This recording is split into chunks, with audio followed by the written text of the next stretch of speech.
Good morning, good afternoon, good evening, wherever you're at. Please let us know in the comments below. So this video is going to be a book review summary on about this book that I've read recently. Or not really read, listened to, because I just do Audible, and Audible is not sponsoring this by any chance. I'm just letting you know. We talk about a lot of these things on this channel. I've done several videos on a lot of these things. So I just thought this might be a good book for you to have in your library if you don't have it. So one of the things we talk about is getting mentally strong so we can keep our wealth if we get it, correct? Correct. So I'm going to zoom out here so that we can focus on what we're talking about. So the first thing we got 13 things mentally strong people don't do. And the first one is wasting time feeling sorry for themselves. If you make a mistake, just move on. Don't sit and harp on yourself, dwelling on it. Another thing is what I've talked about several times in a lot of my videos is giving away power. Anytime you get emotional over anything, with anybody, you are giving them power. And if you don't like them, you definitely don't want to be giving people power over your emotions. One of the biggest factors in taking control of your feelings is forgiveness. When you hold on to anger and resentment, you allow others to limit your ability, and it disrupts your life. One of the best things you can do in life to when you're feeling this anger and resentment is to be grateful, because when you're grateful, you can't really be angry at the same time. So it's a little strategy that a lot of us have learned. And it's a lot of things that we take for granted every day that we don't even think about. Like just getting up and being able to see, hear, smell, or taste. Having our ability to drive, if we drive. Having a car. Being able to just get up and go to work on our own 2 feet. There are a lot of people who like to be able to drive that don't have a car. There's a lot of people who like to be able to work but are stuck in a wheelchair. They have some kind of handicap or disability that happened in life. And if you don't have any of these, that's definitely something to be grateful for. So that is a way to help you with anger and resentment if you're having it. Okay, shying away from change. Okay, we don't shy away from change because we live in a changing, ever-changing world. And we figured that out, especially with COVID. So the people that survived COVID definitely did not stay away from change. We all had to change. We all had to change our way of lives for a good 2 years. We had to change almost everything. You know, the way we live, how we go to work, how we interact with one another. We can't avoid change. It's just going to happen, especially in technology. So all of us that have made it through COVID have handled change. Some of us realize that we can't deal with change as good as other people. And that happened also.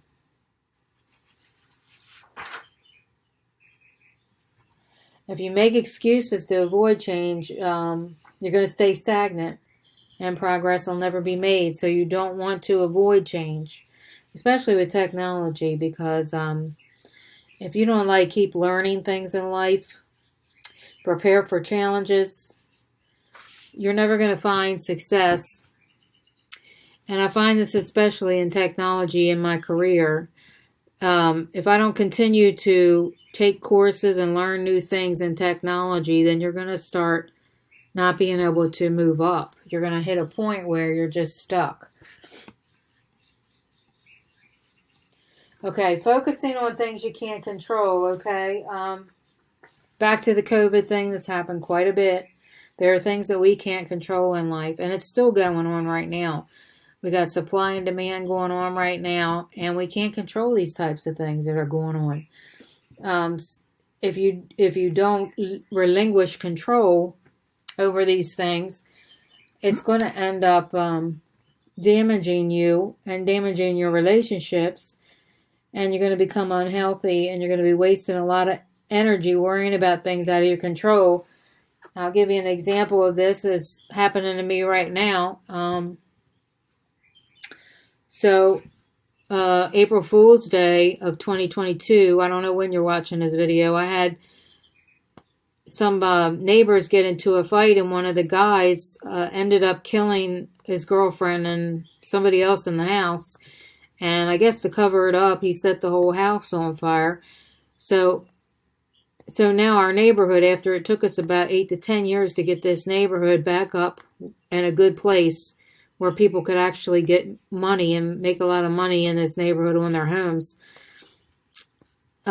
destroyed this neighborhood, and like, what, 10 minutes, the whole house burned down.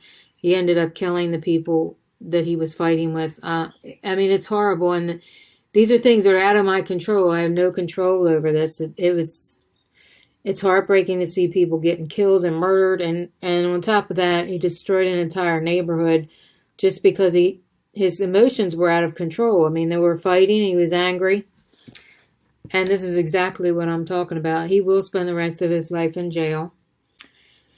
And for the rest of us, for me, I wanted to sell my house, within the next year.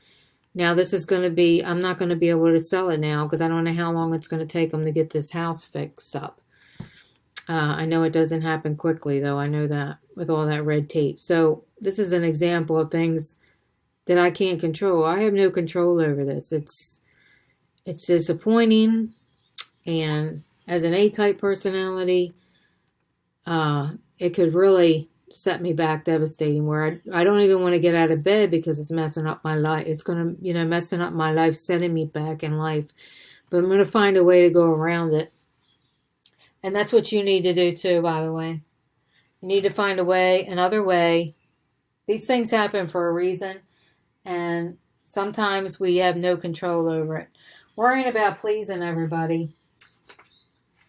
A lot of people are not going to like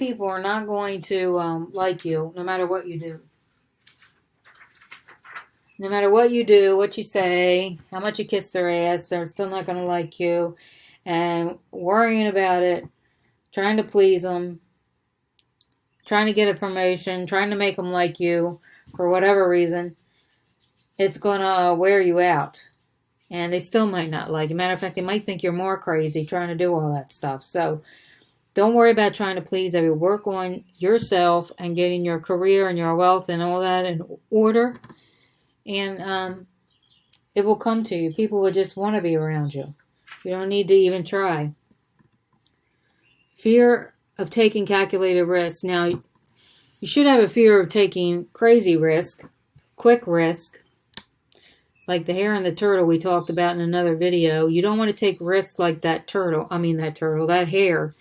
You want to take calculated risk where you think about things, you plan them out, you weigh the pros and cons of it. You decide what the benefit is, the cost, where it's going to be in another year, 5 years, 10 years from now if you make this decision. And whenever you hurry up and do anything quickly and take a risk, which I've done several times, it could take you a really, really long time to get out of it, and you may never get out of it.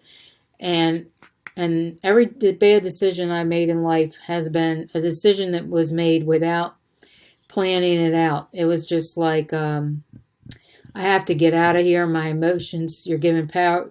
Somebody else is causing you emotional distress. You're making a decision. In my case, that was the case. Somebody else was causing me emotional distress, and I had to get away from them, and I made a bad decision. Another bad decision could be emotional high, could be an ego thing where somebody wants to go in partnership with you and you got to put down buku money like 50 grand. I'm just making up something here. Something that's crazy and going to cost you a lot of time to recover from. Some people may never recover. Putting a huge amount of money down in a quick amount of time, and then you lose it all, or it takes forever to regain it. So it's important to take risk, but as long as it's calculated risk. That's what we mean by calculated. Plan it out, think about it, and decide whether. And if you have a partner, you definitely want to talk about it with your partner. Dwelling on the past. Mentally strong people do not dwell on the past too much. They get up and they move on, especially if you made mistakes. You don't want to keep dwelling on them too long. You want to think about them. Look at them for a second. Go, well, we're not going to do that again. This is a lesson we learned, and we're going to move on. We're not going to keep dwelling on it.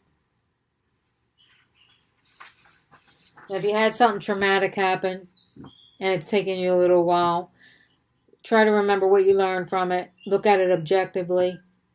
Forgive anybody you have to forgive. I know this is easier said than done, but you can also go to a therapist and get some help on how to do that. I'm not a licensed therapist, so I've just lived long enough to know how to handle some of these things. Making the same mistakes. Okay, I have done this. I try not to do too many more, especially if it involves large amounts of money.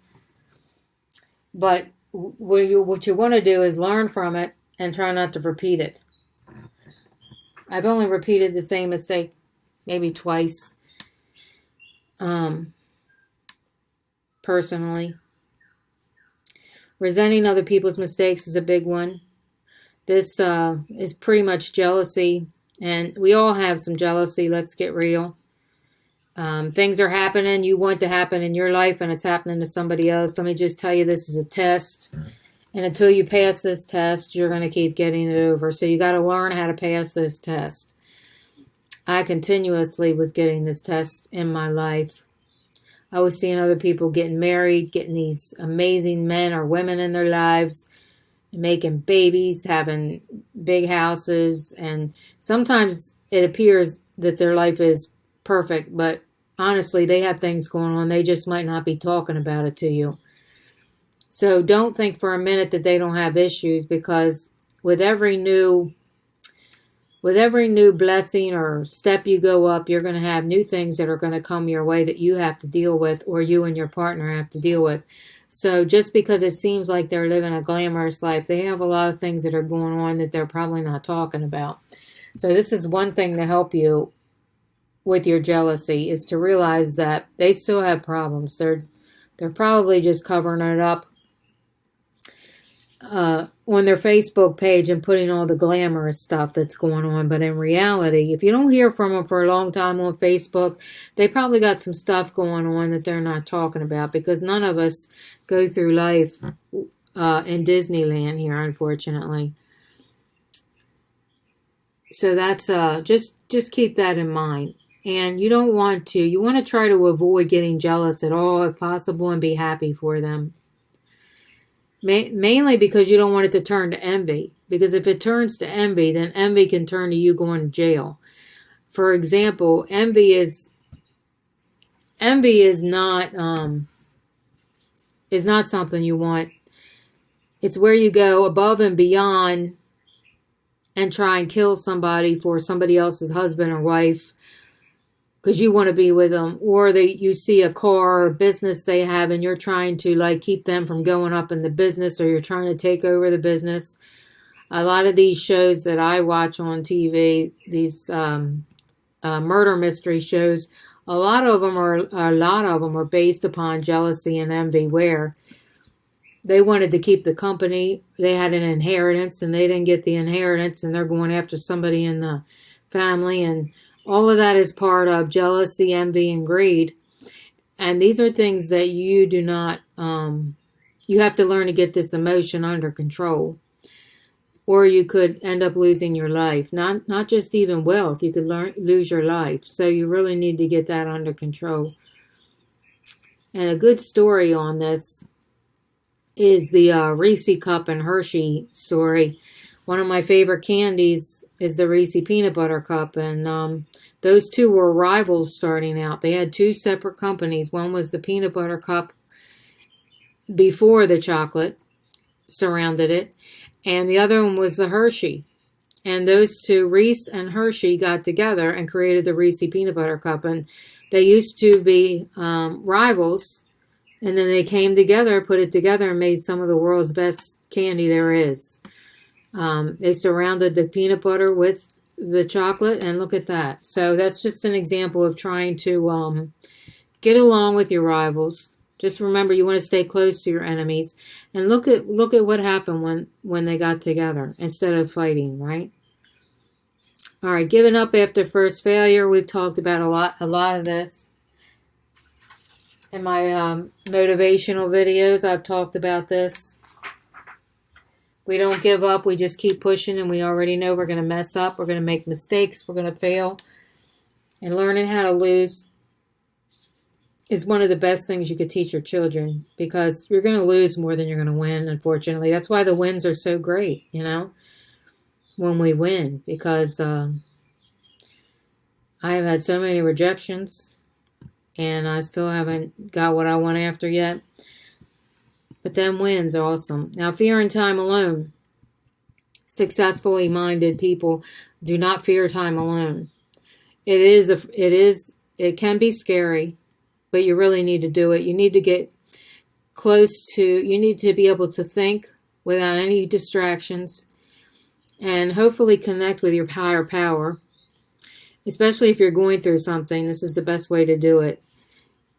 Get connected alone first, and then maybe you can go and talk to your partner. Get your thoughts and everything together. A lot of people have trouble being alone. All right, entitlement. Feeling the world owes you anything. None of us are entitled to anything. We all have to work for what we want. We have to go through some things. Just because you come from a wealthier family doesn't entitle you for everybody to bow down to you. You're going to have to, if you want respect, you're going to have to earn it from most people. Coming in and get handed a high position and expecting everybody to bow to you is not going to fly. But you'll learn that through life. You'll learn that as you go through life. Expecting immediate results. Everything good happens in time. It's going to take some time. That's all I got to say about that. But that's one of the things they talk about in this book. So another thing is success, go get it. So this would be a worthwhile book to keep on your shelf, just to remind you. It's not a super long book. It's very small, and it would be a great little 2-hour audible book to keep you on track. You could listen to it in the car while you're sitting in traffic. Whatever you want to do. I think the lady that wrote this book also has a podcast now. I'm not sure what it is. You could probably do some research on it. But that is my little book review for the month or the week. Thank you all for listening. See you on the next video.